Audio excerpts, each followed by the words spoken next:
क्या कुछ सालों बाद बंगाल में नहीं होगी दुर्गा पूजा? क्या कुछ साल बाद बंगाल में मां दुर्गा का हिमालय से आगमन यानी महालय नहीं मनाया जाएगा? क्या कुछ साल बाद बंगाल में सिंदूर खेला भी नहीं होगा? दोस्तों, बंगाल की संस्कृति पर बहुत बड़ा खतरा मंडराने लगा है।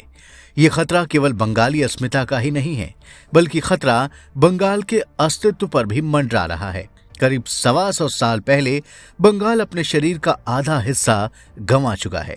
इस झटके की वजह से बंगाल और बंगालियों का जो रुतबा था वो धीरे धीरे कम होकर खत्म हो गया है।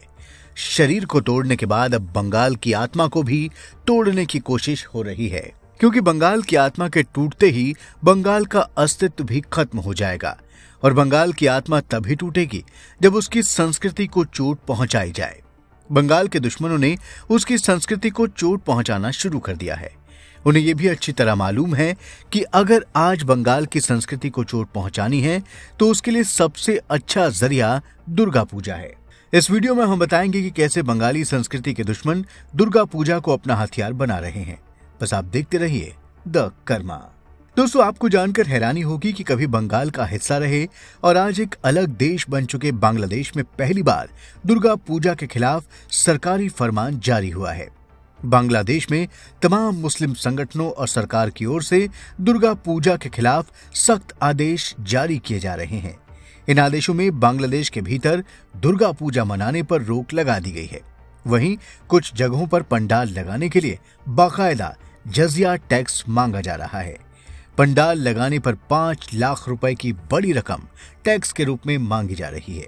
बांग्लादेश की नई मोहम्मद यूनुस सरकार ने दुर्गा पूजा के लिए हिंदुओं को परमिशन देने से इनकार कर दिया है।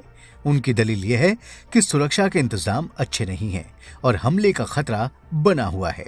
वहीं जिन्हें परमिशन मिली है उन पूजा कमेटियों को नमाज के दौरान शांति बनाए रखने को कहा गया है, यानी नमाज के दौरान न तो पूजा हो सकती है और न ही भजन बज सकता है।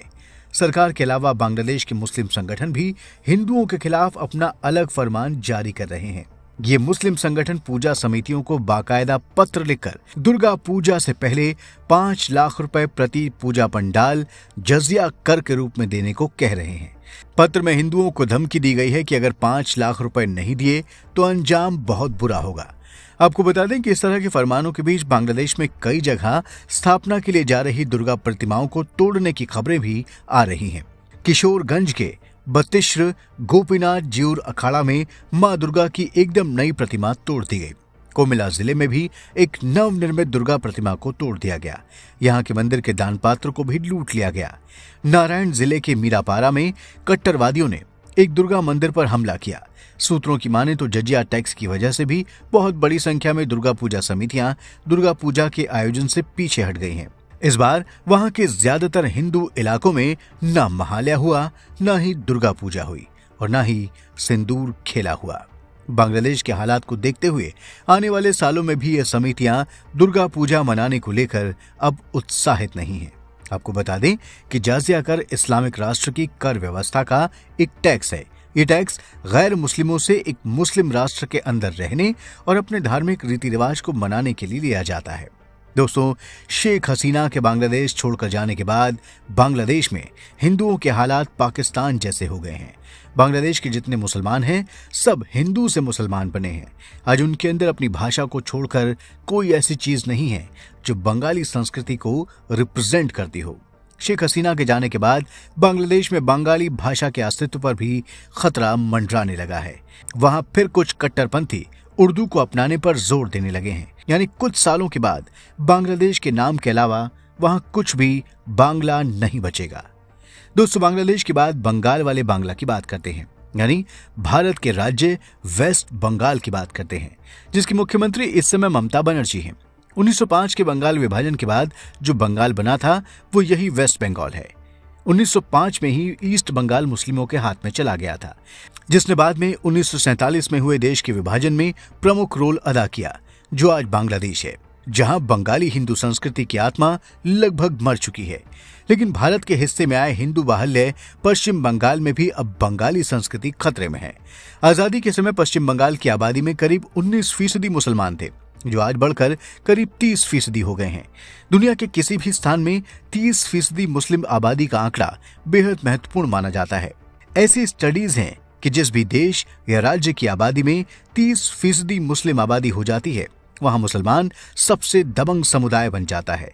वहां शरिया लागू करने की मांग उठने लगती है और दूसरे धर्मों के नेता जन समर्थन के लिए मुसलमानों के पिट्ठू बन जाते हैं। पश्चिम बंगाल की यही स्थिति है। वहां की राजनीति में मुसलमानों की पैठ पड़ गई है। कॉन्ट्रैक्ट और ठेके वाले काम मुसलमानों के पास ज्यादा हैं। गुंडागर्दी और दबंगई में भी मुसलमान बंगाल में नंबर 1 हैं।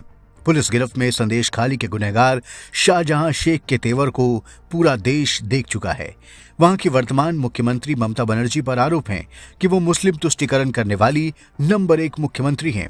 आपको जानकर हैरानी होगी कि जब बांग्लादेश में तख्तापलट हुआ तो ममता बनर्जी ने अपनी ही पार्टी की रैली में कहा कि बांग्लादेश में जो हो रहा है वो उनका आंतरिक मामला है, लेकिन हम शरणार्थियों का स्वागत करेंगे। और तो और ममता ने अपने बयान में संयुक्त राष्ट्र संघ यानी UNO के दिशा निर्देशों का भी हवाला दिया। ममता ने कहा कि उन UN गाइडलाइंस के मुताबिक बांग्लादेश में अपने घरों से निकाले गए उन सभी शरणार्थियों का हम स्वागत करेंगे जो हमारे राज्य में शरण लेना चाहते हैं।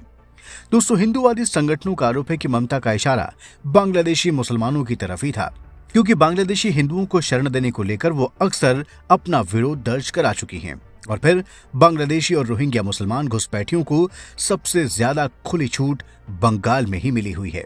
दोस्तों, बंगाल में अगर मुसलमानों की आबादी अब 5 से 10% भी और बढ़ी तो जान लीजिए कि यहाँ भी बांग्लादेश की तरह ही हालात बन जाने की संभावना बन सकती है। और तब पश्चिम बंगाल में भी दुर्गा पूजा के लिए जाजिया टैक्स देना पड़ सकता है और बची कुची बंगाली संस्कृति भी खतरे में पड़ जाएगी। दोस्तों, बंगाली धरती से धीरे धीरे दुर्गा पूजा और बंगाली संस्कृति के खत्म होने को लेकर आप क्या सोचते हैं? कमेंट बॉक्स में जरूर बताएं। वीडियो को लाइक और शेयर करें, चैनल को सब्सक्राइब करें और नोटिफिकेशन के लिए बेल आइकन दबाना बिल्कुल ना भूलें। धन्यवाद।